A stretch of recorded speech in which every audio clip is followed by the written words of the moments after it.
Caller ఉన్నారు శశి కుమార్ హైదరాబాద్ నుంచి. Let's take the call. Shashi Kumar గారు నమస్తే అండి. నమస్కారం అండి. శశి గారు మీ క్వశ్చన్ ఏంటి? సార్ అక్కడ ఉన్నటువంటి పెద్దలందరికీ నమస్కారం అండి. ముందుగా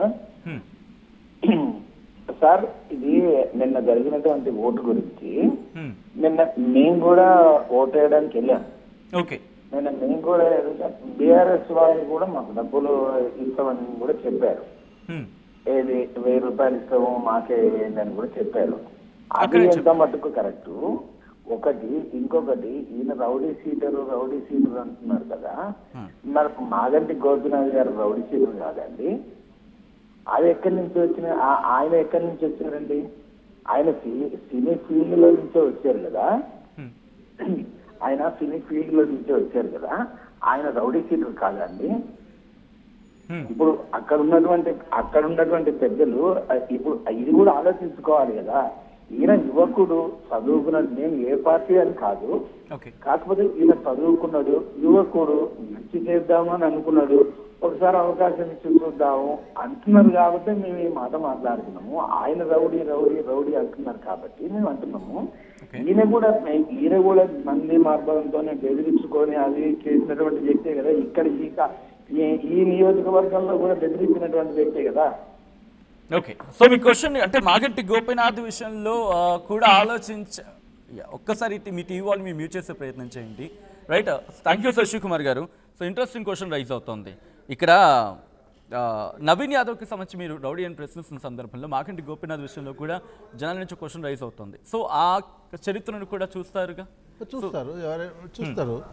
అనేది ఇప్పుడు చూస్తారండి. రౌడీ మాగంటి గోపీనాథ్ రౌడీ ఉంటే ఆయన 3 సార్లు గెలిపించారు. అదేం లేదు, చూసే గెలిపించుంటారు. కొత్తగా ఉండదు కాదా. ఇక్కడ కూడా అంతే, చరిత్ర చూస్తారు. చరిత్ర చూడకుంటే ఏముండరు. అంటే ఆల్రెడీ గతంలో 3 సార్లు పోటీ చేస్తున్నాడు, లోకల్ అనే పేరు వినిపిస్తుంది. ఒకసారి చూద్దాం, ఒక 3 నెలలు అంటే 3 ఏళ్ల పాటు ఉంటారు కాబట్టి ఒక ట్రైల్ అని చెప్పి ఇచ్చుండొచ్చేమో ఈ పాయింట్ ఆఫ్ వ్యూలో.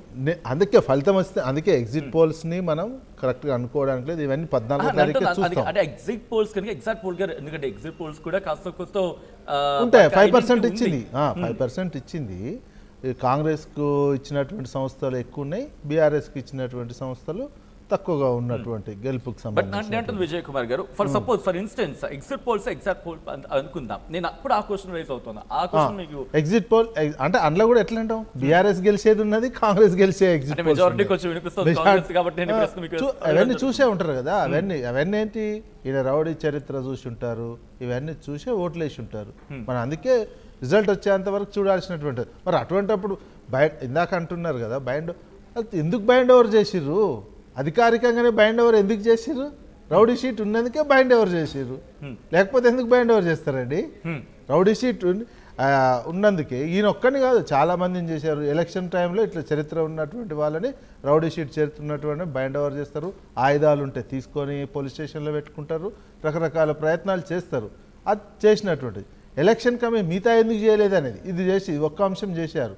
మిగతా అంశాలు దొంగ ఓట్లకు సంబంధించి కావచ్చు, ఇంకా కంప్లైంట్స్ ఇస్తున్నటువంటి, గతంలో బై ఎలక్షన్స్ కోట్ల రూపాయలు దొరికేది, ఈసారి ఎందుకు దొరకలేదు? ప్లస్ ఈ ఎలక్షన్ కమిషన్ని బీజేపీ అనుబంధ సంస్థ అని నిరంతరం రాహుల్ గాంధీ దేశవ్యాప్తంగా కాలుకు బల్పం కట్టుకొని తిరుగుతున్నటువంటిది. ఒకవేళ అదే ఏంటి ఈరోజు అదే కదా ప్లేస్ లేకపోయినా వాళ్ళు కనీసం ఎగ్జిట్ పోల్స్ బీజేపీ అనుబంధ సంస్థ అన్నప్పుడు ఇక్కడ కనీసం ఎలక్షన్ కమిషన్ స్పందించట్లేదు. మరి ఇక్కడ కాంగ్రెస్ అనుబంధ సంస్థగా అయిందా మరి తెలంగాణ వరకు? అది ఎట్లా అవుతుంది? అందుకని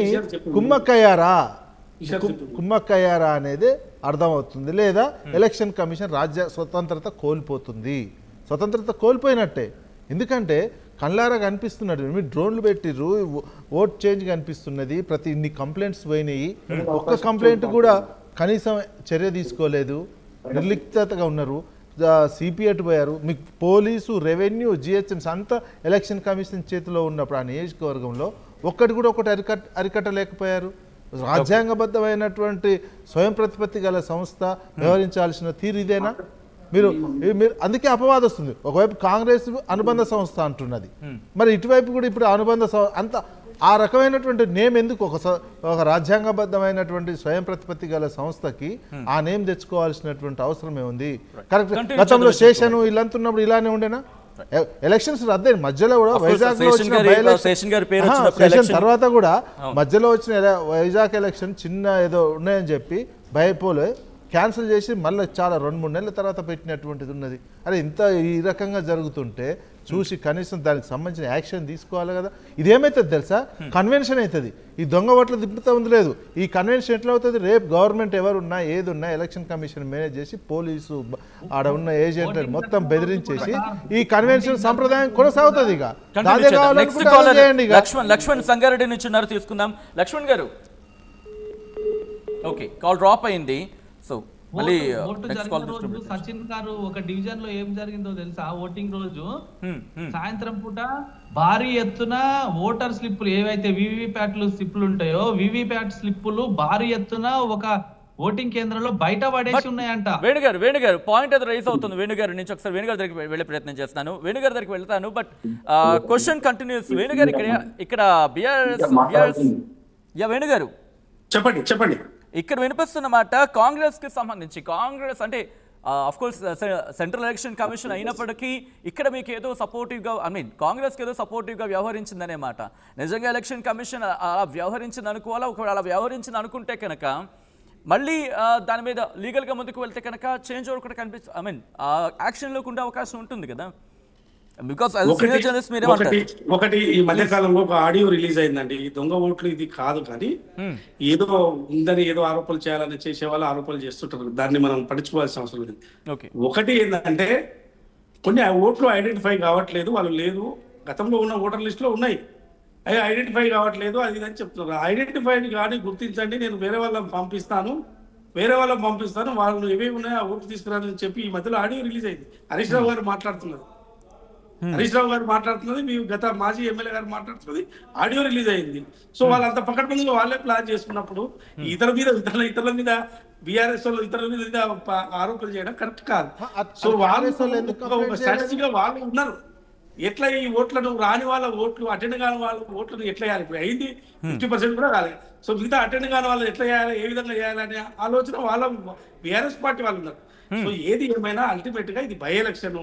ఈ బై ఎలక్షన్ సంబంధించి ఎలక్షన్ కమిషన్ కి ఇది పెద్ద లెక్క కాదు.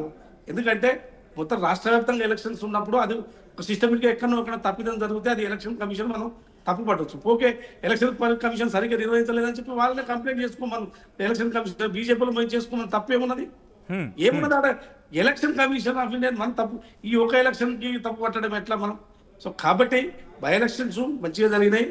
సో ఎలక్షన్ సంబంధించి ఒకటే చెప్తున్నాను, తప్పు. ఓకే కంటిన్యూ చేద్దాం. మాకేం అభ్యంతరం లేదు. నేను ఏమంటున్నానంటే చెప్పండి. ఈ ఎలక్షన్స్ చాలా అద్భుతంగా విజయం సాధించబోతుంది కాంగ్రెస్ పార్టీ అభ్యర్థి. 20,000 పైన మెజార్టీతో గెలవబోతుంది. నేను పదే చెప్తున్నాను. సో ఇవాళ రకరకాల ఆరోపణలు ఏవైనా చేసుకొని, సో బస్తీ నుంచి ఒకరు వచ్చి టికెట్ తీసుకొని అభ్యర్థిగా నిలబడి స్టాండ్ గా గెలవబోతున్నప్పుడు అనవసరమైన ఆరోపణలు, ఇట్లాంటి ఆరోపణలు చేయడం అనేది తగదు. అది వారి విజ్ఞత, ఎవరికి కాదు, ఆ పార్టీ రాజకీయ పార్టీల యొక్క విజ్ఞతకు మనం వదిలేయాలి తప్ప. ఇందులో ఒకటి చెప్తున్నాం. సో అభ్యర్థి నవీన్ యాదవ్ సో అక్కడ లోకల్ గా అన్ని తెలిసిన వాడు కాబట్టి, సో గల్లీ తెలిసిన వాడు కాబట్టి ఆయనకు ఉన్న పరిచయాలు కావచ్చు, పార్టీ ఇప్పుడున్న అధికారంలో కావచ్చు, మంత్రులు కావచ్చు, అందరూ ఖచ్చితంగా మేము ప్రతి ఎలక్షన్ సీరియస్ గా తీసుకొని గెలవాలన్న ఆలోచనతో కాంగ్రెస్ పార్టీ చేసింది. కంటిన్యూ చేద్దాం. అనదర్ కాలర్ ఉన్నారు తెలంగాణ నుంచి, ఇంకో గొంతుకు మనకి జాయిన్ అవుతుంది క్వశ్చన్ చేయడానికి. ఘట్కేసర్ నుంచి జిఎస్ రావు కాలర్ మనకి జాయిన్ అవుతున్నారు. రావు గారు, మీ ప్రశ్న ఏంటండి? Hello sir. రావు గారు. సార్ నమస్కారం సార్. నమస్కారం రావు గారు. ఏం చెప్తున్నానంటే వేణుగోపాల్ గారు అన్నారు కరెక్ట్. ఏ జడ్జి చెప్పాడు, ఏ అడ్వకేట్ చెప్పాడు, ఎవరు చెప్పాడు, వీళ్ళెవరు చెప్పడానికని? మరి మీకెవరు చెప్పారు సార్? కేటీఆర్ డ్రగ్స్ తీసుకున్నాడని, కేసీఆర్ 1,00,000 కోట్ల రూపాయలు తీసుకున్నాడని. వేణుగోపాల్ గారు, రెడ్డి గారు చాలా ఇంతకుముందు పెద్ద మాటలు మాట్లాడాడు. మీ వైఎస్ రాజశేఖర రెడ్డి అసెంబ్లీలో చెప్పాడు mister Venugopal is a rowdy sheeter అని. నీ కాలి నువ్వే ఎంక తీసుకోవాలి. ఇక్కడ వచ్చిన వాళ్ళని బెదిరిస్తావా నువ్వు అసలు ఇదేనా చైర్మన్షిప్ ఇవ్వగానే మర్చిపోయావా? ఇది ప్రజాపాలననా? నిన్న నేను ఒక కమిటీతో వచ్చేసి వాళ్ళతో నోటేపిస్తున్నాడు సార్. ఇది ఎలక్షన్ అనుకుంటే మాత్రం ఏం సార్? తమిళనాడులో రద్దు చేస్తాడు, ఇక్కడ చేస్తే ప్రజాస్వామ్యం సార్. Thank you. రైట్ రావు గారు, క్వశ్చన్ సంధించిన పరిస్థితి ఉంది. సో వేణుగోపాల్ దగ్గరికి వెళ్ళే ప్రయత్నం చేద్దాం. అంతకన్నా ముందు రైట్ క్వశ్చన్ రైస్ అవుతోంది భారతీయ జనతా పార్టీ నుంచి. ఎస్ కంటిన్యూ అండి రాజు నేత. సార్ ఒక ప్రధాన పత్రికలో వచ్చినటువంటి న్యూస్ ఒక 2 లైన్లు చదువుతా చూడండి. పోలింగ్ రోజు పోటాపోటీ పంపకాలు జరిగినాయి. ఇందులో అధికార పార్టీకి సంబంధించిన వాళ్ళు రహమత్ నగర్, బోరబండ, షేక్పేట డివిజన్లలో 2,500 రూపాయల నగదుతో పాటు పట్టు చీరలు ఇచ్చిరంట. ఇంకొక డివిజన్ లో మధ్యాహ్నం 12 గంటలైనా కానీ ఓటర్లు కేంద్రానికి రావడం లేదని చెప్పేసి 3,000 నుంచి 5,000 రూపాయలు డైరెక్ట్ ఇంటింటికి తిరిగి ఇచ్చిర్రంట. ఇది కాకుండా ఆ ఒక పార్టీ ఎమ్మెల్యే ఒక ఇంట్లో ఉండి అక్కడికే ఓటర్లను పిలుచుకొని మరి డబ్బులు పంచుతుంటే పోలీసులు చోద్యం చూసిర్రు. అడ్డుకునేటువంటి ప్రయత్నం చేసిన భారతీయ జనతా పార్టీ నాయకుల మీద అక్రమంగా ప్రవర్తించారని ఒక ప్రధాన పత్రికలో ఒక్కసారి చూపించదు, మీరు కాస్త డౌన్ చేసి ప్రయత్నం చేయండి. అండ్ ఓకే మాట్లాడుకునే ప్రయత్నం చేద్దాం. నెక్స్ట్ కాలర్ వరంగల్ నుంచి శివ అన్నారు. రాజునేత కంటిన్యూ చేద్దాం. నెక్స్ట్ కాలర్ తీసుకుందాం. ఇప్పుడు ప్రజాస్వామ్యంలో ఎలక్షన్ ఫ్రీ అండ్ ఫెయిర్ గా జరగకపోతే ఏ రకంగా మనం రిజల్ట్ ని తీసుకోవాలి? మాట్లాడతారు రాజు నేత. Sorry for the interruption. Caller తీసుకుందాం. కాలర్ నుంచి క్వశ్చన్ కూడా తీసుకుందాం. ఎందుకంటే let hear the voice from the public నుంచి వాయిస్ విన్న తర్వాత మనం మాట్లాడుకుందాం. రైట్ నెక్స్ట్ కాలర్ వరంగల్ నుంచి శివ ఉన్నారు. శివ మీ క్వశ్చన్ ఏంటి? మీ క్వశ్చన్ ఏంటి సార్? ఏం లేదు సార్, ఎగ్జిట్ రిపోర్ట్స్ ఏమున్నది ఇప్పుడు కాంగ్రెస్ వైపు మొగ్గు చూపుతున్నాయి కానీ ఖచ్చితంగా మాత్రం టీఆర్ఎస్ వైపే గాలి వీసింది. ఖచ్చితంగా టీఆర్ఎస్ గెలుస్తుంది. ఓకే ఏంటి నమ్మకం ఏంటి, ధైర్యం ఏంటి? అధికారంలో ఉన్న పార్టీలు ఎప్పుడైనా కూడా ధన బలాన్ని అంగబలాన్ని అన్ని యూజ్ చేస్తూనే ఉంటారు కానీ సైలెంట్ ఓటింగ్, ఎందుకంటే కాంగ్రెస్ పార్టీ ఆల్రెడీ ఫెయిల్యూర్ అయిపోయింది, ప్రజల నమ్మకం కోల్పోయింది. ఖచ్చితంగా సైలెంట్ ఓటింగ్ అనేది టీఆర్ఎస్ ఖచ్చితంగా ఉంటుంది. 100% రేపు 100% టీఆర్ఎస్ పార్టీ ఖచ్చితమైన గెలుపు 100% ఉంటుంది. ఓకే అంటే ఇక్కడ ఒక క్వశ్చన్ రైస్ అవుతూ ఉంటుంది Shiva. I request me TV వాళ్ళు మీ మ్యూట్ చేసే ప్రయత్నం చేయండి శివ. ఇక్కడ క్వశ్చన్ రైస్ అవుతూ ఉంటుందంటే స్థానిక సమస్యల్ని ప్రజలు వింటూ ఉంటారు అండ్ వాళ్ళకున్న ఇష్యూస్ని వాళ్ళు బేరీజ్ వేసుకుంటారు. ఆ తర్వాత 4 కోట్ల మంది ప్రజలకు సంబంధించిన పల్స్ని వాళ్ళు రిప్లికేట్ చేస్తూ ఉంటారు. ఇలా చాలా అంశాలు ప్రభావితం చేస్తూ ఉంటాయి. సో ఇక్కడ ఈ ఫలితాలు బీఆర్ఎస్ వైపు మొగ్గు చూపుతాయని చెప్పి మీరు అనుకుంటున్నారు. సో నిజంగా అలా జరిగే అవకాశం ఉంది అనుకోవడానికి మీ దగ్గర అంటే స్ట్రాంగ్ ఒపీనియన్ ఏంటి ఏ విషయంలో? ఖచ్చితంగా హైదరాబాద్ లో బీఆర్ఎస్ పార్టీ చాలా బలంగా ఉంది. అది ఖచ్చితంగా బీఆర్ఎస్ వైపే ఓటింగ్ అనేది సాగుతుందని ఖచ్చితమైన నమ్మకం. ఓకే మాట్లాడే ప్రయత్నం చేద్దాం. ఇంట్రెస్టింగ్ పాయింట్ ఇక్కడ రైజ్ అవుతుంది విజయ్ కుమార్ గారు. అఫ్కోర్స్ నేను కూడా గ్రౌండ్లో ఉన్నప్పుడు విన్న సందర్భంలో లాస్ట్ వీకో లేకపోతే ముందు వరకు ఆ బీఆర్ఎస్ వైపు గాలి వీచింది, మళ్ళీ ఆ తర్వాత మళ్ళీ కాంగ్రెస్ వైపు వెళ్ళింది. సో ఈ సిచ్యువేషన్ లేకపోతే ఫ్లక్చువేషన్ అనేది మాత్రం గ్రౌండ్లో ఉంది. ఇది ఎవరు అవునన్నా కాదన్నా వినిపిస్తున్నమాట. సో ఎందుకు ఈ స్విచ్ జనాల్లో, ఎందుకు ఈ అంటే కొన్ని సందర్భాల్లో బీఆర్ఎస్ వైపు, ఆ తర్వాత మళ్ళీ కాంగ్రెస్ వైపు, మళ్ళీ బీఆర్ఎస్ వైపు. సో అందుకనే ఒక మూడ్ కరెక్ట్గా పట్టుకోవడంలో మేబీ అటు ఇటు అయ్యిండొచ్చు అనడంలో అతిశక్తి లేదు. ఎందుకు ఇలా జనాలు? ఎందుకంటే మార్నింగ్ వేసినటువంటి ఓటు వేసినటువంటి వాళ్ళు కానీ మధ్యాహ్నం 12 సహసిద్ధంగా న్యాచురల్గా వచ్చేసినటువంటి సిస్టమ్ కనిపించింది. ఓకే నేను అంటున్న ఓటింగ్ గురించి కాదు, ఓటింగ్ ముందు వరకు ఉన్న సిచ్యువేషన్. ఆఫ్ కోర్స్ మీరు అన్నట్టు ఓటింగ్ ముందు అంటే ఓటింగ్ ముందు కావచ్చు ఒక 1 వీక్ వరకు కాస్త ఒక పార్టీ వైపు అనుకున్న వాళ్ళు ఆ టైం దగ్గర పడుతున్న కొద్ది ఇంకో పార్టీ వైపు స్విచ్ అవ్వడం. నిన్ననే అయింది స్విచ్ టర్న్ ఎట్లా అయిందంటే నిన్ననే. ఎందుకయింది? నిన్న సంబంధించినటువంటి అంశమే ఒకటేందంటే, ఒకటి డబ్బుల ప్రభావాన్ని చూపించాలి ఆ టాక్ రావటానికి. ఓకే ఇంకొకటి ఓట్ చోర్, దొంగ ఓట్లకు సంబంధించినటువంటి అంశం. బహిరంగ సభలు నిర్వహించినట్టు ఆటోలల్లో తీసుకొచ్చి ఫంక్షన్ హాల్లల్లో వందలు వేలు అక్కడ పెట్టినారు. అందుకు గొడవ అయింది. అందుకు కదా నిన్న ఎందుకు వివాదం విజయ్ కుమార్. అఫ్ కోర్స్ నిన్న జరిగిన ఎపిసోడ్ గురించి మనం మాట్లాడే ప్రయత్నం చేద్దాం. అంటుంది ఏంటంటే ఆ ముందు వరకు కూడా ఒక ఓటర్ అనే వ్యక్తులు ఈ రోజు నేను బీఆర్ఎస్కి అనుకుంటే రేపు నేను మళ్ళీ కాంగ్రెస్కి, ఎల్లుండికి, ఈ సిచ్యువేషన్ అనేది లాస్ట్ 1 వీక్లో కాస్త ఫ్లక్చువేషన్ అయితే ఉంది. ఫ్లక్చువేషన్ ఏంది? ఒక సంస్థలు కొన్ని అక్కడిక్కడ అడిగినప్పుడు చెప్పినటువంటి అభిప్రాయం. అది ఫ్లక్చువేషన్ లో మనం అనుకుంటున్నాం. కొంతమంది చెప్పిన మొత్తం అంతమంది నియోజకవర్గ 4 లక్షల ఓటర్లలో కొంతమంది చెప్పినటువంటిది మనం ఫ్లక్చువేషన్ లాగా తీసుకుంటున్నటువంటి అంశం. ఆ ఫ్లక్చువేషన్ ఎందుకు వచ్చింది అంటే మనకు రిజల్ట్స్ అయితేనే రిజల్ట్స్ ప్రకటించినాకనే తెలుస్తుంది. ఒకవేళ ఆ ఫ్లక్చువేషన్ కూడా ఎందుకు అని మనం విశ్లేషించుకుంటే, ఒకటి ఎలక్షన్ వస్తున్న కొద్దీ ఎలక్షన్ వారం రోజుల ముందు జరగలే ఈ ఫ్లక్చువేషన్ కూడా, విత్ ఇన్ 1-2 days. ఏంటంటే డబ్బు పంపిణీకి సంబంధించినటువంటి అంశము ఒక 2 రోజుల ముందు నుంచే జరిగింది. ఉన్నటువంటి అధికార పార్టీకి సంబంధించినటువంటి వాళ్ళు ఎక్కువగా పంచిరు అనేది కనిపిస్తూనే ఉన్నటువంటి అంశం. ఓపెన్గా 5,000 ఇచ్చిరని చెప్తున్నటువంటి అంశం. దాంతో కొంతమంది అట్లా మాట్లాడినటువంటి నేపథ్యంలో మనందరికి ఆ రకమైనటువంటి ఫీడ్బ్యాక్ తోటి అది మాట్లాడినటువంటి అంశం. ఇక నెక్స్ట్ ఎలక్షన్ రోజు, ఎన్నికల రోజు నిన్న జరిగినటువంటి పరిణామం ఏంటి? ఉదయం నుంచి మధ్యాహ్నం వరకు ఒక రకమైనటువంటి టాక్ ఉంది. మధ్యాహ్నం తర్వాత నుంచి టాక్ చేంజ్ అయినటువంటి అంశం. మధ్యాహ్నం నుంచి ఎందుకు టాక్ చేంజ్ అయింది?